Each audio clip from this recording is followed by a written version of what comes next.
भर्तियों के घोटाले पर।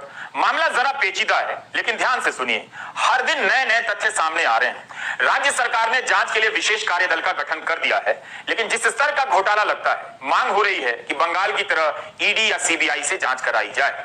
सीबीआई और ईडी का इंतजार उत्तराखंड में हो रहा है, मगर दिल्ली से टीम रवाना नहीं हो रही। इस घोटाले से कोई भी विभाग नहीं बचा है। एक विभाग की भर्तियों में घोटाले की बात सामने आती है तो अगले ही दिन दूसरे विभाग की भर्तियों के घोटाले के राज खुलने लग जाते हैं।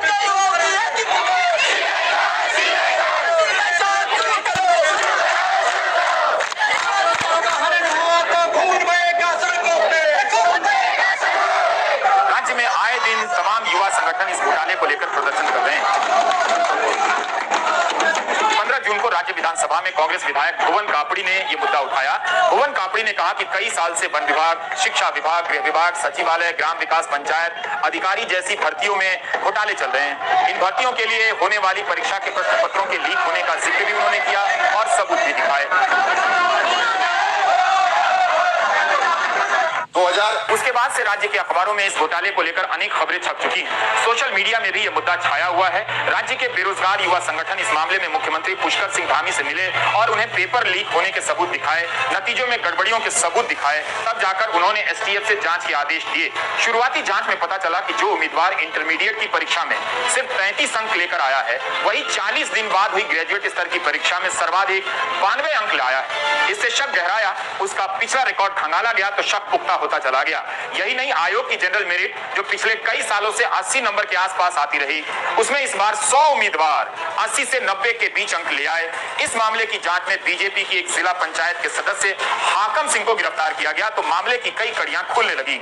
हाकम सिंह के जरिए एक ऐसे नेटवर्क का पता चलता है जिसके सहारे नेता, अफसर और दलाल मिलकर सरकारी भर्तियों में घोटाला कर रहे थे। इसी हाकम सिंह का नाम 2019 में फॉरेस्ट गार्ड के इम्तिहान में ब्लूटूथ से नकल के मामले में भी आया था। ताजा मामलों में अब तक 30 लोग गिरफ्तार हो चुके हैं, 9 सरकारी कर्मचारी हैं। इनमें से कुछ कर्मचारियों ने जांच में माना कि वो खुद भी पिछले कुछ वर्षों में ऐसे ही परीक्षा घोटालों का फायदा लेकर नौकरी पर लगे हैं और फिर इस गिरोह से जुड़ गए। ऐसे में यूके ट्रिपल एससी की छवि का आलम यह है कि लोगों ने अब इस संस्था को उत्तराखंड सगे संबंधी सिलेक्शन कमीशन कहना शुरू कर दिया है। क्या? सगे संबंधी सिलेक्शन कमीशन। 2016 में उत्तराखंड अधीनस्थ सेवा चयन आयोग की भर्ती से घोटाला खुलकर सामने आता है। तब ग्राम विकास अधिकारी, ग्राम पंचायत अधिकारी की भर्ती की जो परीक्षाएं कराई गई, उसमें 2-2 बार जांच हुई, गड़बड़ी पाई गई, लेकिन कार्रवाई क्यों नहीं हुई? यह तो और भी गंभीर मसला है कि कांग्रेस की सरकार के दौर में घोटाला हुआ और बीजेपी की सरकार में कार्रवाई नहीं हुई। क्या इसलिए नहीं हुई कि इस रास्ते बीजेपी के राज में भी घोटाले को जारी रखना था? बीजेपी सरकार ने कांग्रेस सरकार के दौर के उस घोटाले को सार्वजनिक क्यों नहीं किया? हालत यह है कि अधीनस्थ सेवा चयन आयोग के पिछले अध्यक्ष एसके राजू ने इस्तीफा देते हुए कह दिया कि पेपर लीक होना तो एक सामान्य प्रक्रिया है।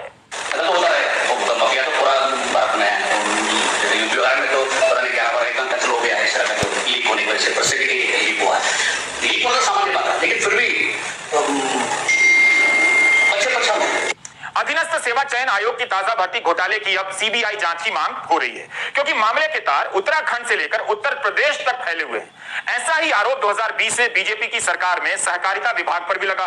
कांग्रेस के वरिष्ठ नेता गणेश गोदियाल ने आरोप लगाया कि सहकारिता मंत्री धन सिंह रावत ने यूके ट्रिपल एससी के बजाय सैकड़ों पदों पर भर्ती का काम एक निजी एजेंसी को दे दिया।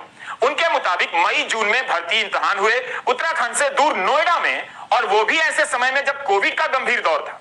आने जाने पर तमाम पाबंदियां थी। उन भर्तियों पर यूके ट्रिपल एससी के तत्कालीन अध्यक्ष एस राजू ने भी संदेह जताया और कहा कि मेरे कहने के बावजूद एफआईआर दायर नहीं हुई। वैसे एस राजू के दौर में हुई कई परीक्षाएं संदेह के घेरे में। अभी आयोग के घोटाले ही सामने आ रहे थे कि विधानसभा के भीतर से भी भर्तियों के घोटाले बाहर आ गए। कांग्रेस से लेकर बीजेपी की सरकारों के दौर के स्पीकर ने कथित नियमों के नाम पर इतनी भर्तियां कर डाली हैं कि हिसाब नहीं। विधायकों की संख्या 70 है, मगर अब यहाँ काम करने वाले कर्मचारियों की संख्या 500 हो गई है। जबकि देश की सबसे बड़ी विधानसभा उत्तर प्रदेश विधानसभा है, जहां 403 विधायक हैं, वहां उत्तराखंड से कम कर्मचारी। पड़ोस की हिमाचल प्रदेश विधानसभा में 68 विधायक हैं, वहां तो और भी कम है। पिछली विधानसभा के स्पीकर प्रेमचंद अग्रवाल का नाम इस घोटाले में आया।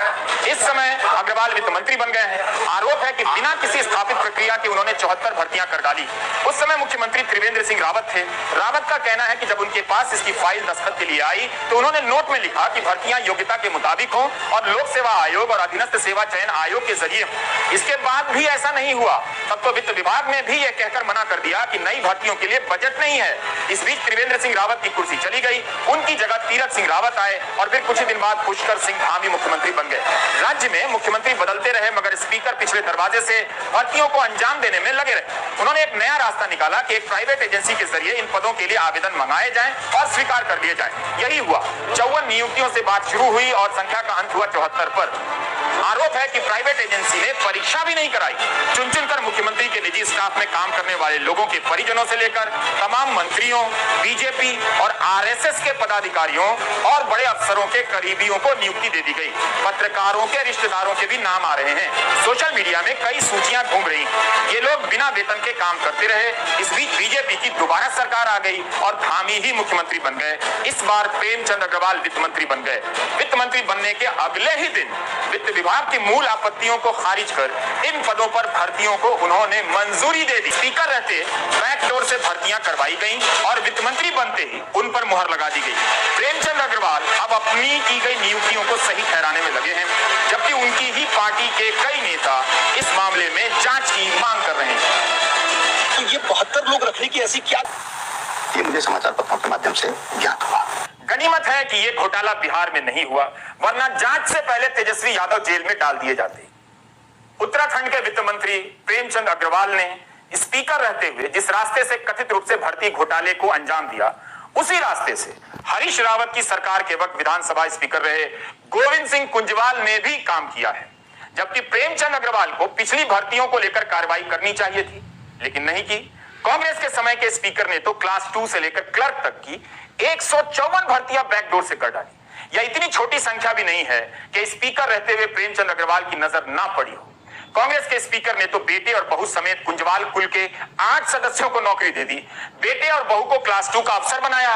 कुंजवाल ने पहले कहा कि वे इस योग्य थे कि उन्हें क्लास 2 अफसर बनाया जाए और उन्होंने अपने उसी विशेषाधिकार का इस्तेमाल किया जिसका इस्तेमाल उनके पूर्ववर्ती स्पीकर करते रहे। स्थानीय अखबारों के मुताबिक अब वो कह रहे हैं कि इस मामले में वो माफी मांगने के लिए तैयार हैं और इस मामले में अपने बच्चों को नौकरी देना नैतिक तौर पर गलत फैसला था। मेरे ऊपर एक आरोप लगा दिया। नौकरी का मुद्दा राजनीति के केंद्र में है, फिर भी इसकी पारदर्शी व्यवस्था नहीं बन पाई। रोजगार के क्षेत्र में युवाओं की हिस्सेदारी घटती जा रही है। ऐसा लगता है कि मान लिया गया है कि हमारे युवा व्हाट्सएप यूनिवर्सिटी के फॉरवर्ड मैसेज के आगे सोचना बंद कर चुके हैं। उन्हें जैसा कहा जाएगा वैसा ही करेंगे। लेकिन आप दर्शक वैसा कभी मत कीजिएगा। ब्रेक ले लीजिए।